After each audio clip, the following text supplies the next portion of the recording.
श्रोतागण है जो मंच पर उपस्थित है, माननीय हेमा मालिनी जी से लेकर प्रत्येक व्यक्ति जो आज यहाँ उपस्थित है, जो परमार्थ के कामों को देख रहा है और उसके द्वारा इस आयोजित सम्मान कार्यक्रम में मेरे खुशी का भागी बना है, उन सबका धन्यवाद कहना चाहूंगी।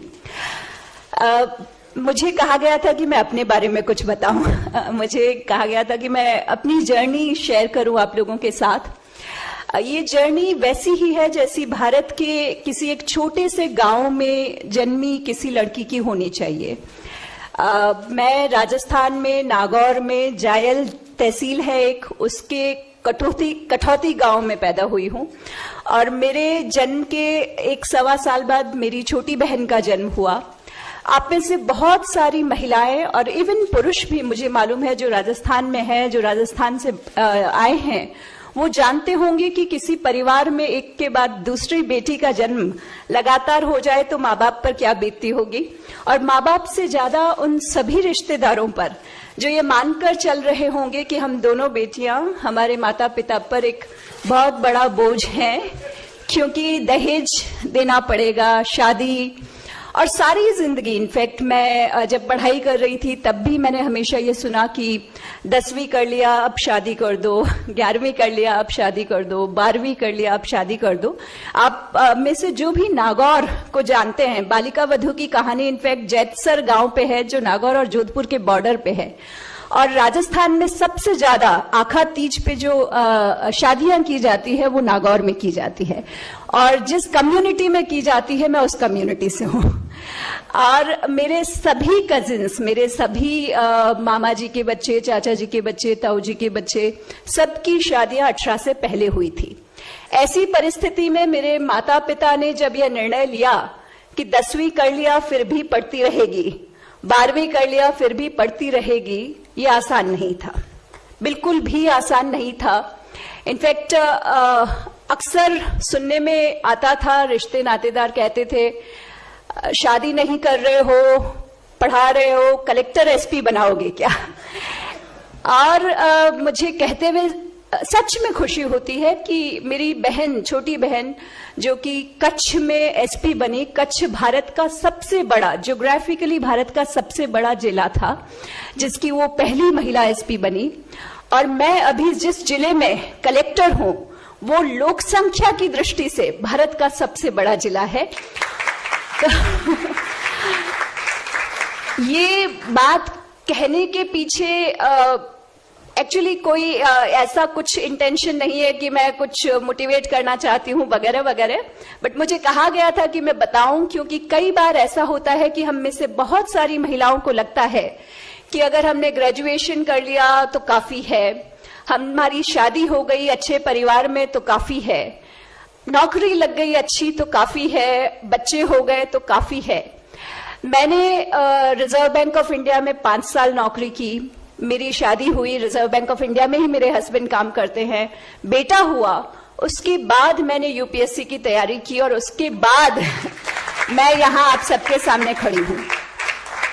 ये इसलिए है क्योंकि हम में से बहुत सारी महिलाएं हमारे पूरे समाज में, हमारे देश में, ये जो हमारे कल्चरली कुछ रूट्स हैं जो हमारे मन में कहीं धंसी हुई है कि स्त्री जो है वो उम्र के हर पड़ाव में किसी न किसी पुरुष के साथ ही चल सकती है।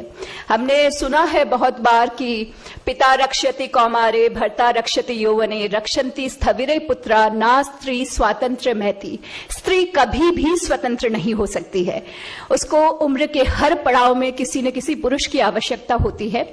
और मुझे लगता है कि जब यहाँ इस मंच से बोल रही हूं तो उन सभी महिलाओं को जिनके मन में यह विचार जड़ें ले चुका है, उन सभी पुरुषों को जिनके मन में भी ये विचार जड़ें गहरी कर चुका है, उनके विचार को थोड़ा सा बदलने के लिए यहाँ खड़ी हूं, इस उम्मीद के साथ कि आप में से बहुत सारे लोग अपनी अपनी बेटियों को, अपनी अपनी बहुओं को, अपनी अपनी पत्नियों को वो अवसर जो अब तक उनको नहीं मिला है उसके लिए निश्चित तौर पर उनका साथ देंगे।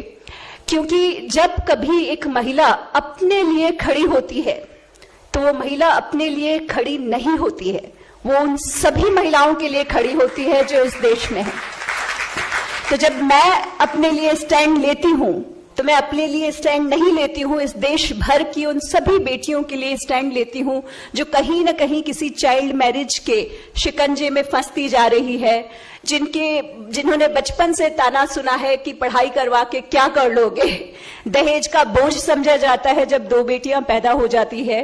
और इन सारी समस्याओं को पार करने के लिए इस साल में जब हम आजादी का अमृत महोत्सव मना रहे हैं, हम हमारे देश का 75वां आजादी का अमृत महोत्सव मना रहे हैं, उस साल में निश्चित तौर पर मुझे लगता है कि मुझे का हक है कि इस देश की महिलाओं की आजादी अभी अधूरी है और उसी आजादी की लड़ाई के लिए, उसी आजादी के हक को और बुलंद आवाज में उठाने के लिए इस अमृत महोत्सव में आवाज उठेगी।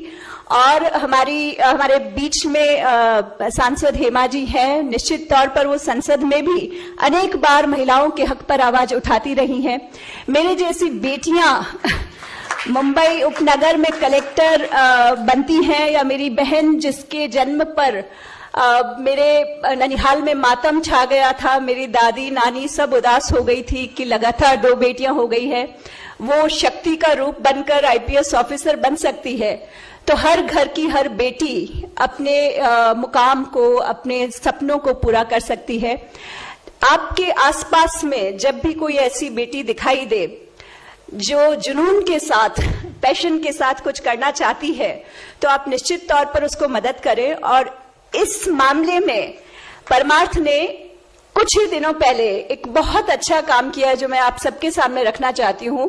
ये समिति जब मेरा स्वागत करने के लिए मेरे ऑफिस में आई तो मैंने इन्हें कहा कि क्योंकि मैं जिस परिस्थितियों से बाहर निकल के आई हूं, मैं हमेशा ढूंढती रहती हूं मेरे जैसी ही बच्चियां, और जब कहीं मुझे मेरे जैसी ही बच्चियां मिलती है तो मैं कोशिश करती हूं कि उनको मेरी तरफ से जो सपोर्ट मिल सके वो देती रहूं। और रोटरी, लायंस या परमार्थ जैसे अच्छे संस्थान जो महिला शिक्षण की तरफ, बेटी बचाओ बेटी पढ़ाओ की तरफ काम करते हैं, उनको भी लिंक कर सकूं। रामविलास जी माहेश्वरी जो मुझे नहीं आ गए हैं जी ये इन्होंने कहा मैं जा रहा हूं आपके जिले में सालासर मंदिर के दर्शन के लिए, और हीरावती, लाडनू में हीरावती करके एक छोटा सा गांव है जिसमें कुछ 10-12 बच्चियां हैं जो स्पोर्ट्स में अच्छा कर रही हैं।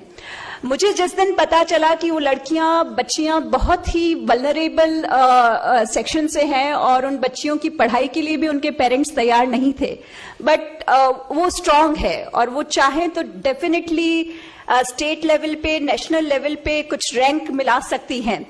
तो मैंने उन बच्चियों को सपोर्ट देना शुरू किया। फिर मुझे पता चला उन्हें कुछ स्पोर्ट्स के इक्विपमेंट चाहिए।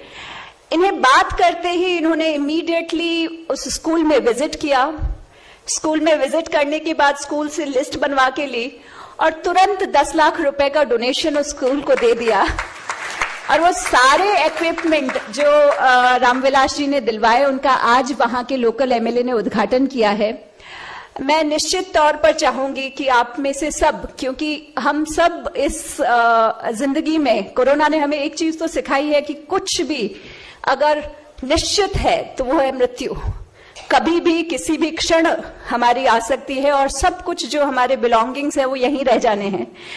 अपने अपने जीवन में हम वो छोटा मोटा थोड़ा बहुत जो परमार्थ कर सकते हैं वो करते रहें। जैसे रामविलास जी ने अभी उन 10-12 बच्चियों के सपोर्ट के लिए जो काम किया है, आई एम श्योर वो बच्चियां राजस्थान से, लाडनू के हीरावती गांव की वो बच्चियां किसी दिन नेशनल स्पोर्ट्स टूर्नामेंट में हमारा राजस्थान का नाम ऊंचा करेगी, भारत का नाम ऊंचा करेगी। और उस दिन उस परमार्थ का सही पुण्य हम सबको, जो हम यहाँ पर हैं, उनको निश्चित तौर पे मिलेगा। महिलाएं जो कई बार कंफर्टेबल सिचुएशन मिलते ही आराम होता ही है। मैं रिजर्व बैंक में काम करती थी, कभी कोई नेता नहीं देखा, कभी कोई जनता नहीं देखी, कंफर्टेबल सैलरीज, अच्छे ऑफिसेस, अच्छे एरियाज में रहती थी। फिर भी मैंने आईएएस का चुनौतीपूर्ण करियर क्यों चुना? चुनौतीपूर्ण करियर चुनना या जिंदगी में चुनौतियां चुनना अपने आप में बहुत आनंददायी है, इसलिए चुना। मैं खास तौर पे कहना चाहूंगी कि डरिए मत, रिस्क लेने से डरिए मत कि क्या हो जाएगा, हार जाएंगे क्या, फेल हो जाएंगे क्या, टकरा जाएंगे क्या, बिखर जाएंगे क्या। ऐसा नहीं होता है। आप टकराएंगे, हारेंगे, बिखरेंगे, बट फिर उठेंगे और फिर निश्चित तौर पर निखर कर सामने आएंगे। इसलिए